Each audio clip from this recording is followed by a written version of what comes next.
Hi everyone, Kate here for a Friday read. So Arthur is joining me. He's going to be 8 months next week. So we'll see how this goes with Arthur. I'll just jump right into the books. This is my Friday reads / reading goals to finish before Victober gets here. And the very first deserves a slight explanation. So I'm getting really excited also for Nonfiction November, because I have made an effort this year to figure out books that I want to read for Nonfiction November. And one is Elizabeth Gaskell's biography by Jenny Uglow. And in here she has several chapters with major spoilers for each of Elizabeth Gaskell's main novels. So the only one that, I didn't know the ending for that I haven't read is Cousin Phillis, and I have that already in this collection. It's a little novella. It's around 100 pages. So I don't have it planned into my Victober TBR because that's so crammed. So ideally, I would like to finish that between now and when Victober starts, so that when I read that in Nonfiction November, I can just dive right into the biography and not wait because I haven't finished Cousin Phillis. Because I would like to find out during the story the ending rather than in the biography. Next, a buddy read that I am thoroughly enjoying is Mariana by Susanna Kearsley. I'm reading this with Bree Hill.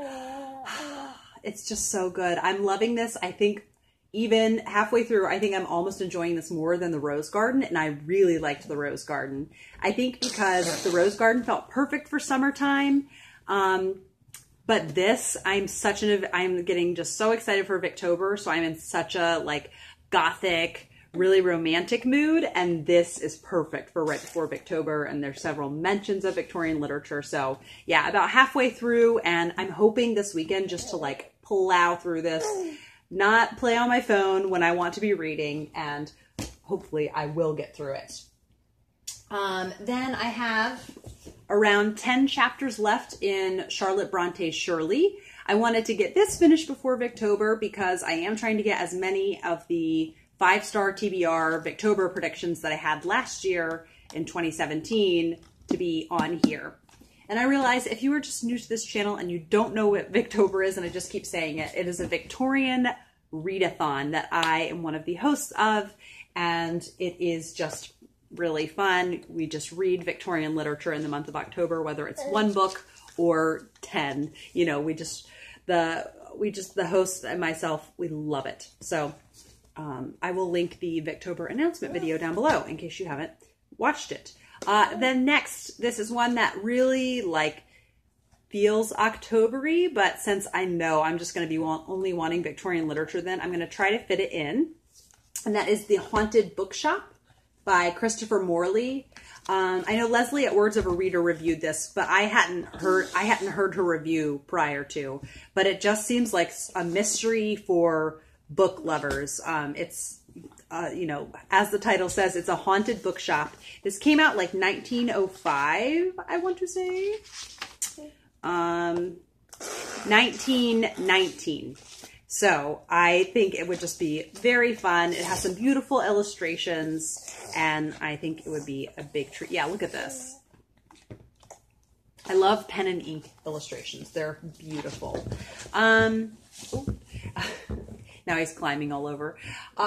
Then I made a video, came out I think last month, about the 5 mystery series I want to finish before I start any new ones. So not that I won't continue in any of the other ones I've started, but I'm not letting myself start any new series until I finish these 5 series. So I'm kind of trying to bust through 3 different ones. And they will not be hard, especially Agatha, Raisin, and the Witch of Wyckhadden.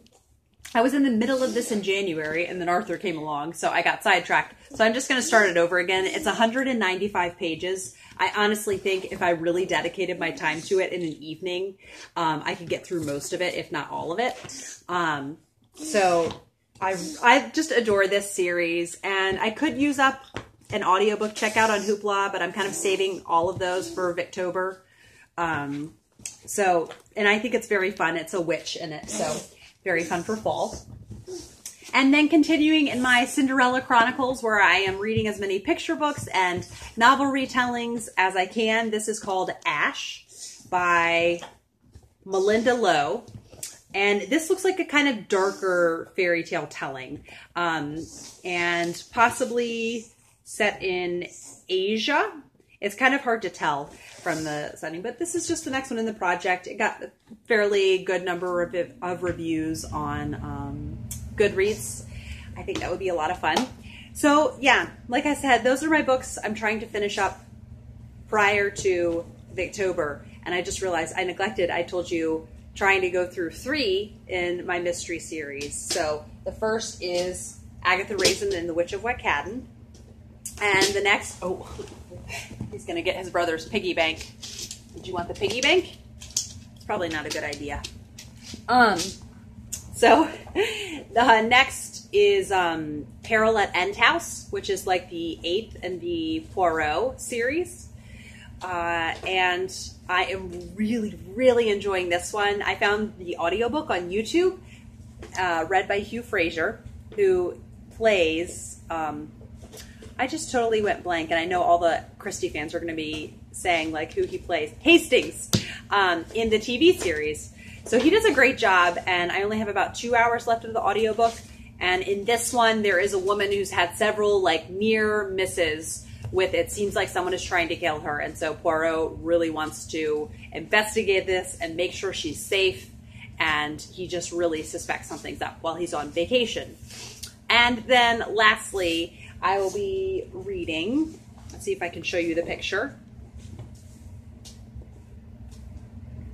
There it is. A Lesson in Secrets by Jacqueline Winspear. And of course it flips when I try to show you. There it is. So I will be reading that one via audiobook like I always do with Maisie Dobbs. My hold came in, so I definitely want to listen to it before Victober starts next week. And let's see what it's about, because I can't remember, so I have it right up on Goodreads. So it looks like Maisie is assigned to be in Scotland Yard's Special Branch and Secret Service. And she's sent to a private college, and she goes undercover, which I love the premise of that, like an investigator going undercover. So yeah, I think that will be a lot of fun. This series is just very near and dear to me now, and I just adore the character of Maisie and all the ways we get to see her character development as time goes on. So yeah, I'll be curious to kind of like personal details about her life and other people's lives, and exactly what is going on. So yeah, that is my Friday reads with Arthur just mucking about in the background. So anyhow, please let me know what you will be reading this weekend, and I am really looking forward to chatting with all of you next month about Victorian literature, and I will see you guys for another video soon. Bye.